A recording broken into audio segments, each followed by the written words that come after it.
Baik, selamat malam. Di sini saya akan mempresentasikan chapter saya yang berjudul Uji Normalitas sebagai Syarat Pengujian Hipotesis. Yang pertama akan saya sampaikan yaitu Shapiro-Wilks Test. Uji ini digunakan untuk menguji apakah data itu berdistribusi normal. Maka langkah-langkahnya yang digunakan kita hitung nilai W Shapiro-Wilks-nya dengan menggunakan software statistik SPSS atau R atau Stata. Maka kita bandingkan nilainya dengan nilai kritis. Apabila nilai kritisnya lebih besar atau sama dengan nilai kritisnya, maka data berdistribusi normal. Jika lebih sebaliknya, maka tidak berdistribusi normal.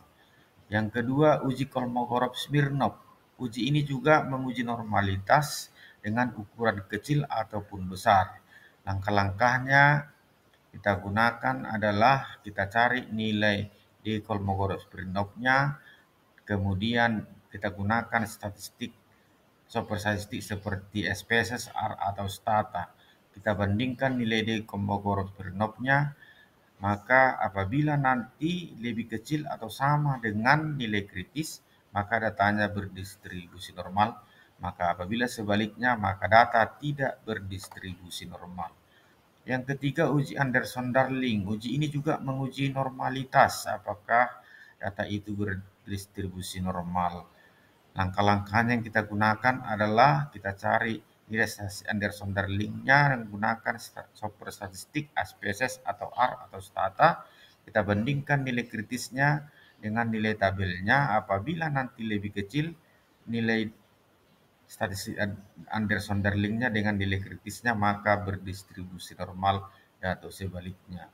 Kemudian uji Lilia-Force. Uji Lilia-Force ini juga menguji normalitas yang berukuran besar. Langkah-langkahnya yang digunakan adalah kita cari nilai Lilia-Force menggunakan software statistik SPSS atau R atau Stata.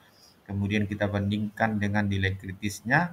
Maka apabila nanti nilai Lilia-Force lebih kecil atau sama dengan nilai kritisnya, maka data itu berdistribusi normal. Apabila sebaliknya, maka tidak berdistribusi normal. Yang kelima yaitu De Agostino K kuadrat test. Ini juga menguji normalitas eh, apakah data itu berdistribusi normal. Kemudian uji ini juga bisa kita gunakan untuk sampel berukuran kecil ataupun besar.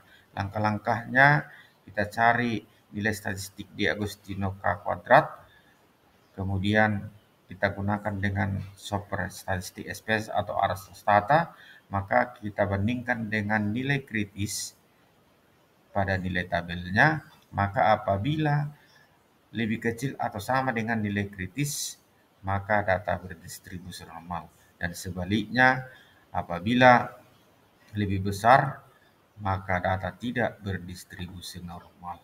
Kemudian yang keenam, Shapiro-Francia Test. Uji ini juga menguji normalitas, apakah data itu berdistribusi normal.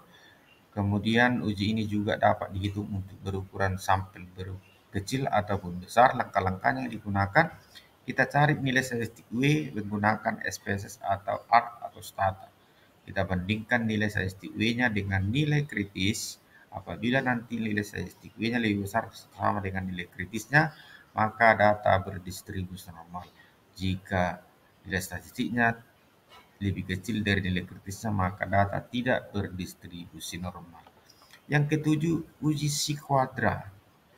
Squadra ini uji Square. Uji Square ini adalah uji hipotesis statistik yang digunakan untuk menguji apakah dua variabel kategori independen atau tidak. Kemudian uji ini juga digunakan uji distribusi tertentu.